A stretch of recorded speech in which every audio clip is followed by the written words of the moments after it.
cara untuk melakukan instalasi Ubuntu 20.04 server di VMware versi Workstation 16 pada operating system Windows.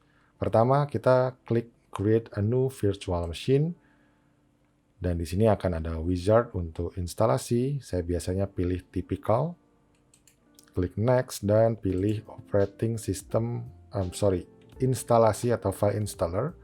Di sini Ubuntu versi 20.04 live server AMD 64 atau khusus untuk 64-bit.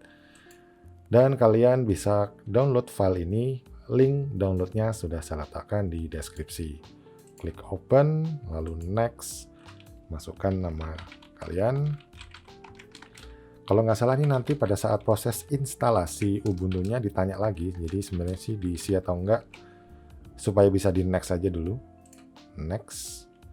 Terus, tadi username, oh ya benar.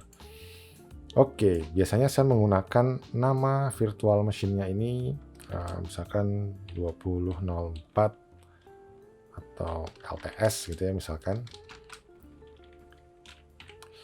Oke, lalu next, dan di sini tahap selanjutnya kalian akan meng-create virtual machine disk VMDK, ekstensinya .vmdk. Saya bisa gunakan 40 GB untuk Ubuntu ya, supaya nanti enak kalau ada package-package yang diinstal lebih dari berapa giga gitu, ujung-ujungnya nanti 25 GB totalnya, tidak perlu meresize VMDK-nya. Dan file .vmdk itu bisa disimpan dalam bentuk single file atau multiple file. Kalau di bawah 40 sih kayaknya single file oke. Cuman kalau lebih dari situ disarankan sih menggunakan multiple file supaya ini performance-nya juga bisa stabil gitu ya. Kalau very large disk virtualnya menurut VMware-nya akan terkurangi performanya. Selanjutnya klik next, dan ini adalah review sebelum di finish. Kita klik customize hardware. Di sini kita dibuatkan 4 GB RAM, kalau mau di-adjust silahkan. Prosesornya ada 2 dan 1 core per prosesor, meskipun ini virtual juga sih sebetulnya. Dan network adapternya, saya biasanya senangnya tuh yang bridge, supaya bisa numpang ke network card yang ada di komputer saya. Nanti IP address-nya akan mendapatkan sama dengan IP address komputer fisik saya ya, di jaringan ini, di jaringan milik saya ini. Oke, kita close dan finish, lalu play atau power on this virtual machine. Oke, software update 5 menit later. Tunggu proses booting installernya ini selesai, nanti akan langsung masuk ke mode ready untuk instalasi. Meskipun begitu, karena ini live CD ya, live server, kalian bisa mencoba-coba dulu sebelum melakukan instalasinya. Tapi tentunya nanti kita lihat ya, dapat IP address langsung atau tidak ini. Supaya bisa menginstal package tanpa harus instalasi full operating system Ubuntu-nya.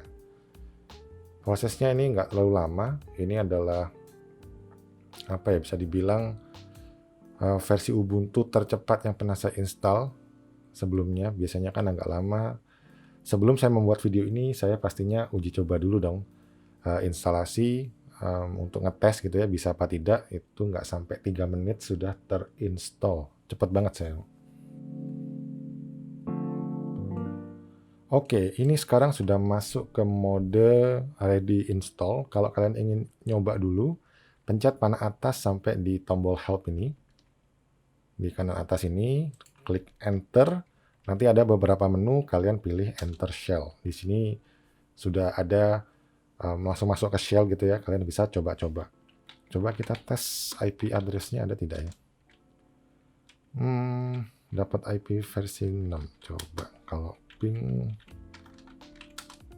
Oke, nggak dapat ya. Oke, ini kita lupakan dulu. Ketikkan exit untuk kembali ke mode instalasi. Bisa pilih bahasa Indonesia, tapi di sini saya akan mencontohkan menggunakan bahasa English. Klik enter. Selanjutnya pilih keyboard configuration. Sudah sesuai ini English US, QWERTY, format atau layout keyboardnya, lalu klik enter lagi. Network connection ini kalau mau di set juga bisa, harusnya sih otomatis ya. Sebelum saya coba di HCP ke detect tidak ya, harusnya ke detect. Tadi saya sempat coba ke detect sih sebenarnya, coba ya tes settings, lihat lagi, oke, tidak masalah harusnya. Oke, ini mungkin di jaringan saya, kita lupakan dulu. Continue without network. Configure proxy kita lupakan, next saja. Tapi kalau kalian biasa install di kampus gitu ya, di jaringan kampus atau di kantor ada proxy-nya, masukkan aja proxy-nya. Kalau ada passwordnya, formatnya sudah ditunjukkan di sini. http://username untuk masuk ke proxy-nya, dan +2 passwordnya, lalu add, baru nama atau IP address dari proxy, lalu +2 lagi port di proxy-nya. Biasanya kalau proxy-nya menggunakan Squid 3126 proxy-nya, atau secara umum biasanya dirubah sama admin jadi 8080, itu tergantung di tempat kalian. Kita pencet enter dan terus configure Ubuntu Archive Mirror, kita lupakan, next dulu. Di sini saya gunakannya use an entire disk, virtual disk.vmdk-nya 40 GB akan diformat semuanya. Terus saya klik setup this disk as an LVM group. Jadi tinggal pencet space kalau kalian nggak suka. Saya lebih memilih untuk menggunakannya. Tidak saya encrypt. Dan kita pencet done. Kita pencet ke bawah dulu ya, sampai ke done, enter. Ada file system summary seperti ini. Kalau oke, pencet done, akan ditawarkan atau kasih informasi bahwa apakah Anda ingin lanjut, karena semua VMDK-nya atau harddisknya akan diformat. Ini kalau kalian menginstal langsung ke harddisk fisik ya. Ini perhatikan kalau di harddisknya ada data-data penting dan perlu diselamatkan, tidak ada backupnya lagi, jangan pilih yang ini. Jadi harus di backup dulu harddisknya. Oke, are you sure you want to continue? Continue. Selanjutnya profile setup, kita masukkan nama. Ini tadi ya, kayak yang saya bilang harus mengisi ulang. Ini Ubuntu 20 saja.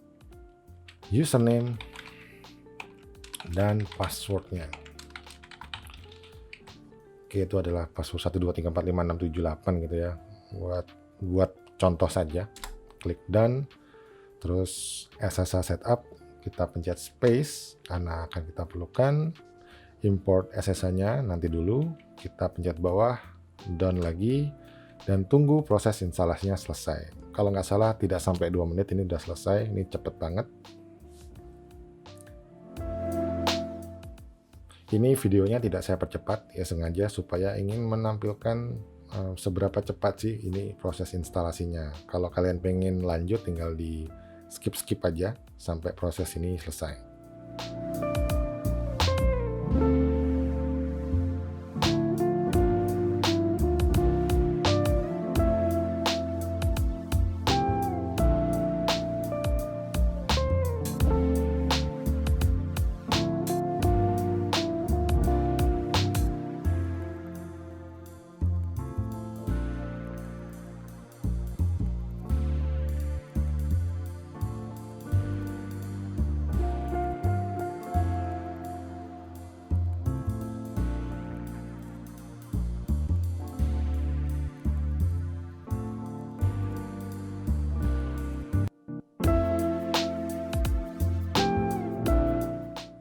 Oke, proses instalasinya sudah selesai.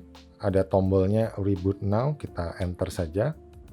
Ini coba enter, dan VMware-nya akan otomatis restore sendiri. Dan bootingnya langsung ke hard disk tempat kita menginstall Ubuntu 20.04 LTS ini.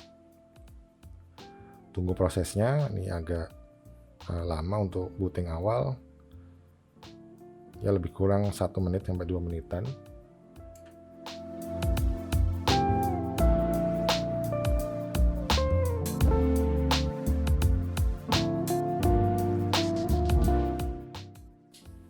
Oke, tadi mungkin videonya saya skip ya, karena tadi ada konfigurasi DHCP-nya gagal dapat IP, makanya agak lama. Dan sekarang ini sudah masuk ke ini, harusnya muncul nih. Nah, oke. Ini saya enter Ubuntu 20 login, kita disuruh memasukkan username dan password. Saya masukkan username saya dan passwordnya tadi yang sudah saya buat. Oke, ini sepertinya belum. Oh, oke, ini informasi-informasi yang sebelumnya ya, sebelum. Oke, kita tes IP address-nya belum dapat. Cara untuk setting IP address-nya akan saya tunjukkan di video selanjutnya. Sekalian kita mengulik DHCP-nya dan juga IP statiknya. Sekian, terima kasih sudah menonton video ini dan salam.